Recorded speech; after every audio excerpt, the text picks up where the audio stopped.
ಬಾಳೆಯ ಹಣ್ಣಿನಂತಿರುವ ಕನ್ನಡವನ್ನ ಕಬ್ಬಿಣದ ಸಲಾಕೆ ಮಾಡಿ ನಮ್ಮ ಕನ್ನಡದ ಮಕ್ಕಳಿಗೆ ಉಣಬಡಿಸಕ್ ಕೊಟ್ಟಿದ್ದೀರಲ್ಲ, ಇದು ಯಾವ ನ್ಯಾಯ ಸ್ವಾಮಿ? ಕನ್ನಡದ ಮಕ್ಕಳಿಗೆ ಅನ್ಯಾಯವಾಗಕ್ಕೆ ಯಾವತ್ತು ನಮ್ಮ ಕರ್ನಾಟಕ ರಕ್ಷಣಾ ವೇದಿಕೆ ನಾರಾಯಣಗೌಡರು ಬಿಡಲ್ಲ, ಬಿಟ್ಕೊಡಲ್ಲ. ಇದರಿಂದ ಇನ್ನ 100 ಕೇಸ್ಗಳಾಗಲಿ. ಗೊತ್ತಾ, ಮೂಲಭೂತವಾಗಿ KPSC ಪರೀಕ್ಷೆಯಲ್ಲಿ ಅರ್ಹತೆ ಏನಿರ್ಬೇಕು ಅಂತ ಅವನ್ ಯಾವನೋ ಜ್ಞಾನೇಂದ್ರ ಗಂಗಾವರಂತೆ IAS ಆಫೀಸರ್ ಅಲ್ಲ, ಅವನೊಬ್ಬ ಅಯೋಗ್ಯ. ಈ ನಾಡಿನಲ್ಲಿ ಕನ್ನಡದ ಅಸ್ಮಿತೆಗೆ, ಕನ್ನಡದ ಮಕ್ಕಳ ಭವಿಷ್ಯಕ್ಕೆ ಹಾಗೂ ಎಲ್ಲಾ ಒಂದು ವಿಚಾರಕ್ಕೂ ಕೂಡ ನಾವು ಹೋರಾಟ ಮಾಡೇ ಪಡ್ಕೋಬೇಕಾ?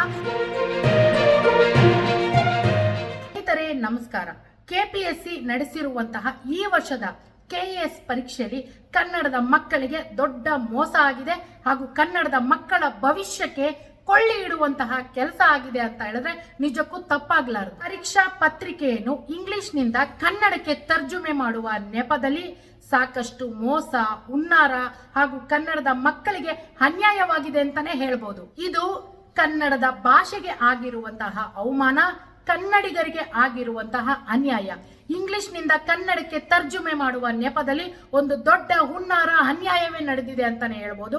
ನದಿ ಮೂಲಗಳು ಚರಂಡಿಗಳಾದವು, ದೇವಾಲಯಗಳು ಸಮಾಧಿಗಳಾದವು. ರಿಯಾಲಿಟಿ ಅನ್ನೋ ಪದಕ್ಕೆ ಕನ್ನಡದಲ್ಲಿ ವಾತ್ಸವ ಅನ್ನುವಂತ ಪದಕ್ಕೆ ಹೋಗಿ ರಿಯಾಯಿತಿ ಅನ್ನುವಂತ ಪದ ಬಂದು, ಹೀಗೆ ಸಾಕಷ್ಟು ತರ್ಜುಮೆ ಮಾಡಕ್ ಹೋಗಿ ಸಾಕಷ್ಟು ಪದಗಳು, ಕನ್ನಡದ ಪದಗಳು ಇವತ್ತು ಕೆಟ್ಟದಾಗಿ ಕೇಳಿಸ್ತಾ ಇದ್ದಾವೆ, ಕೆಟ್ಟದಾಗಿ ನೋಡ್ತಾ ಇದೀವಿ. ಇದು ಅವರು ಕನ್ನಡದ ಭಾಷೆಗೆ ಮಾಡಿರುವಂತಹ ಅವಮಾನ, ಕನ್ನಡದ ಮಕ್ಕಳ ಭವಿಷ್ಯಕ್ಕೆ ಮಾಡಿರುವಂತಹ ಅನ್ಯಾಯ. ಇದಕ್ಕೆಲ್ಲ ಯಾರು ಸ್ವಾಮಿ ನೇರವಣೆ? 200 ಪ್ರಶ್ನೆಯಲ್ಲಿ 58 ಪ್ರಶ್ನೆಗಳು ಈ ಕನ್ನಡದ ಪದದ ತರ್ಜುಮೆ ಮಾಡಕ್ ಹೋಗಿ ಸಾಕಷ್ಟು ಬೇರೆ ಅರ್ಥ ಬಂದು ನಮ್ಮ ಒಂದು ಗ್ರಾಮೀಣ ಪ್ರದೇಶದ ಮಕ್ಕಳಿಗೆ ಈ ಪ್ರಶ್ನಾ ಪತ್ರಿಕೆ ಅರ್ಥವಾಗದೆ ಅವರು ಸರಿಯಾದ ಪರೀಕ್ಷೆ ಬರ್ದಿಲ್ಲ. ಪ್ರಶ್ನೆನೇ ಅರ್ಥ ಆಗಿಲ್ಲ ಅಂದ್ರೆ ವಿದ್ಯಾರ್ಥಿಗಳು ಯಾವ ರೀತಿ ಉತ್ತರ ಕೊಡೋದಕ್ಕೆ ಸಾಧ್ಯ? ಇವತ್ತು ಈ KPSC ಪರೀಕ್ಷೆಯನ್ನ ಬರ್ದಿರುವಂತಹ ವಿದ್ಯಾರ್ಥಿಗಳಲ್ಲಿ 80% ವಿದ್ಯಾರ್ಥಿಗಳು ಕನ್ನಡದ ಶಾಲೆಯಲ್ಲಿ ಓದಿ ನಮ್ಮ ಗ್ರಾಮೀಣ ಭಾಗದಿಂದ ಬಂದಿರುವಂತಹ ವಿದ್ಯಾರ್ಥಿಗಳು. ಅವರಿಗೆ ಅನ್ಯಾಯ ಆಗ್ತಾ ಇಲ್ವಾ ಇದರಿಂದ? ಇದಕ್ಕೆಲ್ಲ ಯಾರು ಹೊಣೆ? ಮಾನ್ಯ ಸಿದ್ದರಾಮಯ್ಯ ಸರ್ಕಾರ ಅವ್ರದವ್ರೆ, ನಿಮ್ಗೆ ಹೇಳ್ತಾ ಇದೀವಿ, ನೀವು ಇಂಗ್ಲಿಷ್ ಇಂದ ಕನ್ನಡವನ್ನ ತರ್ಜುಮೆ ಮಾಡಿಸ್ಬೇಕಾದ್ರೆ ಅದರಲ್ಲಿ ಪರಿಣಿತಿ ಹೊಂದಿರೋರ್ನ ನೀವು ಆಯ್ಕೆ ಮಾಡ್ಕೊಳ್ಬೇಕು. ಯಾಕೆ ಈ ನಮ್ಮ ನಾಡಿನಲ್ಲಿ ಮೂಲ ಕನ್ನಡಿಗರು ಹಾಗೆ ಕನ್ನಡದ ಮೇಲೆ ಹಿಡಿತ, ಕನ್ನಡದ ಭಾಷೆ ಮೇಲೆ ಹಿಡಿತ ಸಾಕಷ್ಟು ಜ್ಞಾನಿಗಳಿದ್ದಾರೆ, ಸಾಕಷ್ಟು ವಿಚಾರವಂತರಿದ್ದಾರೆ, ಸಾಕಷ್ಟು ಕವಿಗಳಿದ್ದಾರೆ. ಅಂತವ್ರನ್ನ ಈ ಒಂದು ಪರೀಕ್ಷೆಯಲ್ಲಿ ತರ್ಜುಮೆ ಮಾಡಕ್ಕೆ ನೇಮಕ ಮಾಡ್ಬೇಕಾಗಿತ್ತಲ್ವಾ? ಕನ್ನಡದ ಮಕ್ಕಳ ಭವಿಷ್ಯದ ಜೊತೆ ಆಟ ಆಡೋದಕ್ಕೆ ನಿಮ್ಗೆಲ್ಲ ಅಧಿಕಾರ ಕೊಟ್ಟಿದ್ ಯಾರು? ಸುಲಿದ ಬಾಳೆಯ ಹಣ್ಣಿನಂತಿರುವ ಕನ್ನಡವನ್ನ ಕಬ್ಬಿಣದ ಸಲಾಕೆ ಮಾಡಿ ನಮ್ಮ ಕನ್ನಡದ ಮಕ್ಕಳಿಗೆ ಉಣಬಡಿಸಕ್ ಕೊಟ್ಟಿದ್ದೀರಲ್ಲ, ಇದು ಯಾವ ನ್ಯಾಯ ಸ್ವಾಮಿ? ಕರ್ನಾಟಕದಲ್ಲಿರುವಂತಹ ಕರ್ನಾಟಕ ಸರ್ಕಾರಕ್ಕೆ ಕನ್ನಡದ ಮಕ್ಕಳು ಬೇಡವಾ ಸ್ವಾಮಿ? ಇವತ್ತು ಕನ್ನಡ ಮಾಧ್ಯಮದಲ್ಲಿ ಓದಿದ್ದಾರೆ ಅನ್ನೋ ಒಂದೇ ಒಂದು ಕಾರಣಕ್ಕೆ ಕನ್ನಡದ ಮಕ್ಕಳಿಗೆ ಈ ಮಲತಾಯಿ ಧೋರಣೆಯನ್ನ ಮಾಡ್ತಿದ್ದಾರೆ. ಇದು ಯಾವ ನ್ಯಾಯ? ಈ ನಾಡಿನಲ್ಲಿ ಕನ್ನಡದ ಅಸ್ಮಿತೆಗೆ, ಕನ್ನಡದ ಮಕ್ಕಳ ಭವಿಷ್ಯಕ್ಕೆ ಹಾಗೂ ಎಲ್ಲಾ ಒಂದು ವಿಚಾರಕ್ಕೂ ಕೂಡ ನಾವು ಹೋರಾಟ ಮಾಡೇ ಪಡ್ಕೋಬೇಕಾ? ಎಲ್ಲದಕ್ಕೂ ಹೋರಾಟಗಾರರು ಬೀದಿಗಿಳಿದು ಪ್ರತಿಯೊಂದಕ್ಕೂ ನಮ್ಮ ಮೂಲಭೂತ ಹಕ್ಕು ಪಡ್ಕೊಳ್ಳೋದಕ್ಕೂ ನಾವು ಹೋರಾಟ ಮಾಡ್ಬೇಕಾ ಸ್ವಾಮಿ? ಯಾವ ಸಮಾಜದಲ್ಲಿ ನಾವಿದ್ದೀವಿ? ಇದಕ್ಕೆಲ್ಲ ಯಾರು ಹೊಣೆ? ಇದು ಬರೀ ಕನ್ನಡದ ಮಕ್ಕಳಿಗೆ ಹಾಕ್ತಿರೋ ಅನ್ಯಾಯ ಅಲ್ಲ, ಇಡೀ ಕರ್ನಾಟಕದ ಕನ್ನಡಿಗರಿಗೆ ಹಾಕ್ತಿರೋ ಅನ್ಯಾಯ. ಇದು ಒಂದು ಸಮುದಾಯಕ್ಕೆ ಹಾಕ್ತಿರುವಂತ ಅನ್ಯಾಯ ಅಲ್ಲ.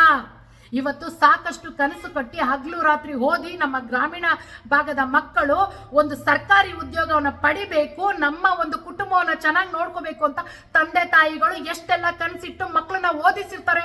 ಅವರೆಲ್ಲ ಕನಸುಗಳಿಗೆ ಕೊಳ್ಳಿ ಇಡ್ತಿದ್ದೀರಾ? ಅವನ್ ಯಾವನೋ ಜ್ಞಾನೇಂದ್ರ ಗಂಗಾವರಂತೆ IAS ಆಫೀಸರ್ ಅಂತೆ. ವಿದ್ಯಾರ್ಥಿಗಳು ತಮಗಾದಂತಹ ಅನ್ಯಾಯವನ್ನ, ಅವರ ಒಂದು ಹಳಿಲನ್ನ ತೋರ್ಪಡ್ಕೊಳ್ತಾ ಇದ್ರೆ ಅದನ್ನ ನೋಡಿ ನಾನು ಸಂಭ್ರಮಿಸ್ತೀನಿ ಅಂತ ಅವನು ಒಂದು ಟ್ವೀಟ್ ಮಾಡ್ತಾನೆ, ಫೇಸ್ಬುಕ್ ಅಲ್ಲಿ ಹಾಕ್ತಾನೆ ಅಂದ್ರೆ ಅವನು IAS ಆಫೀಸರ್ ಅಲ್ಲ, ಅವನೊಬ್ಬ ಅಯೋಗ್ಯ, ಅವನೊಬ್ಬ ದುರುಳ. ಅವನು ನಿಜವಾಗಿ ಓದಿ ಕಷ್ಟಪಟ್ಟು ಅವನು IAS ಆಫೀಸರ್ ಆಗಿರಲ್ಲ, ಕಾಪಿ ಹೊಡೆದಾಗಿರ್ತಾನೆ. ಯಾಕಂದ್ರೆ ವಿದ್ಯಾರ್ಥಿಗಳ ಹಳಲನ್ನ ಅರ್ಥ ಮಾಡ್ಕೊಳ್ದೆ ಇರುವಂತವ್ರು ಅವನೆಂತ IAS ಆಫೀಸರ್? ಅವನೊಬ್ಬ ದೊಡ್ಡ ಅಯೋಗ್ಯನೇ. ಸರಿ, ಎಂತ ಸಮಾಜದಲ್ಲಿ ನಾವೆಲ್ಲ ವಾಸವಾಗಿದ್ದೀವಿ? ಕನ್ನಡದ ಭಾಷೆಗೆ ಅಸ್ಮಿತೆ ಇಲ್ಲ, ಕನ್ನಡದ ಮಕ್ಕಳ ಭವಿಷ್ಯಕ್ಕೆ ಈ ನಾಡಿನಲ್ಲಿ ಜಾಗ ಇಲ್ಲ ಅಂದ್ರೆ ಕನ್ನಡದ ಮಕ್ಕಳು ಬೇರೆ ರಾಜ್ಯಕ್ಕೆ ಹೋಗಿ ನಾವು ಕೆಲಸ ಮಾಡಕ್ಕಾಗುತ್ತಾ? ಇಲ್ಲ ಬೇರೆ ದೇಶಕ್ಕೆ ಹೋಗಿ ಬೇರೆ ದೇಶಕ್ಕೆ ಹೋದ್ರೆ ಅವಾಗ್ಲೂ ಬಾಯಿ ಪಡ್ಕೊಳ್ತೀರಾ? ಇಲ್ಲಿ ನಮ್ಗೆ ಮೂಲಭೂತ ಸೌಕರ್ಯಕ್ಕೆ, ಮೂಲಭೂತ ಹಕ್ಕಿಗಾಗಿ ಎಲ್ಲದಕ್ಕೂ ನಾವು ಹೋರಾಟ ಮಾಡಕ್ಕಾಗುತ್ತಾ? ಇವತ್ತು ನಮ್ಮ ಭವಿಷ್ಯ ಮುಗೀತು, ನಮ್ಮ ಮಕ್ಕಳ ಭವಿಷ್ಯ ಉಜ್ವಲ ಆಗ್ಲಿ ಅಂತ ಸಾಕಷ್ಟು ತಂದೆ ತಾಯಿದರು ಕಷ್ಟಪಟ್ಟು ಎಷ್ಟೆಲ್ಲ ಕಷ್ಟಪಟ್ಟು ಕೂಡಿಟ್ಟ ದುಡ್ಡಲ್ಲಿ ಓದಿಸಿ ಅವ್ರನ್ನ ಒಂದು ಆಫೀಸರ್ ಮಾಡ್ಬೇಕು ಅಂತ ಕನ್ಸ್ಕೊಂಡಿರ್ತಾರೆ.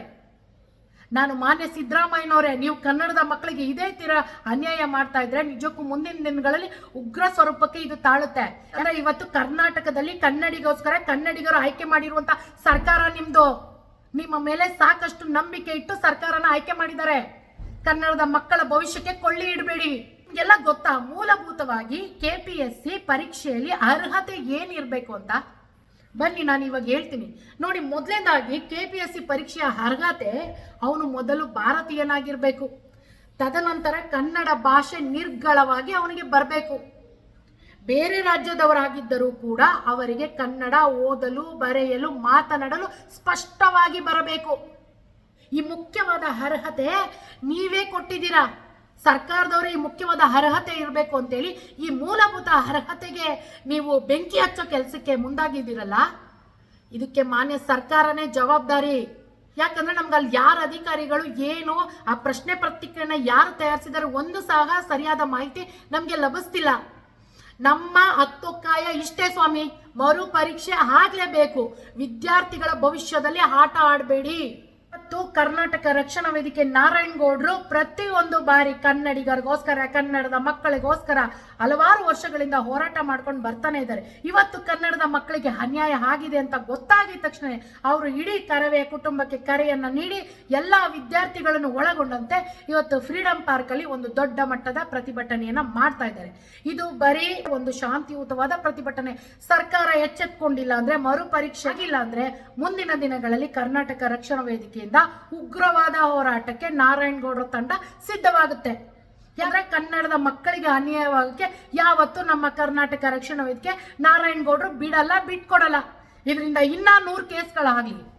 ಮತ್ತೆ ಅದೇ ರೀತಿ ಕಳೆದ ವರ್ಷ ಡಿಸೆಂಬರ್ 27 ರೀತಿಯಲ್ಲಿ ಒಂದು ಉಗ್ರವಾದ ಹೋರಾಟಕ್ಕೆ ಕರವೇ ಮುನ್ನುಡಿಯನ್ನ ಬರೆಯುತ್ತೆ. ಎಚ್ಚರ, ಸರ್ಕಾರ ಈ ಕೂಡಲೇ ಎಚ್ಚೆತ್ಕೊಳ್ಬೇಕು. ಮತ್ತೆ ಮರು ಪರೀಕ್ಷೆ ಮಾಡಬೇಕು. ಕನ್ನಡದ ಮಕ್ಕಳ ಭವಿಷ್ಯ ಉಜ್ವಲವಾಗಬೇಕು. ಕರ್ನಾಟಕದಲ್ಲಿ ಕನ್ನಡಿಗನೇ ಸಾರ್ವಭೌಮನಾಗಿರಬೇಕು. ಕರ್ನಾಟಕದಲ್ಲಿ ಎಲ್ಲ ಸರ್ಕಾರಿ ಹುದ್ದೆಗಳು, ಎಲ್ಲ ಸರ್ಕಾರಿ ಅಧಿಕಾರಿಗಳು 90% ಕನ್ನಡದ ಮಕ್ಕಳಿಗೆ ಲಭಿಸಬೇಕು. ಇದು ನಮ್ಮ ಮೂಲಭೂತ ಹಕ್ಕೊತ್ತಾಯ. ನಮ್ಮ ಮೂಲಭೂತ ಹಕ್ಕನ್ನ ನಾವು ಕೇಳ್ತೀವಿ. ಇದಕ್ಕೆ ನೇರವಾಗಿ ಸರ್ಕಾರವೇ ಹೊಣೆ.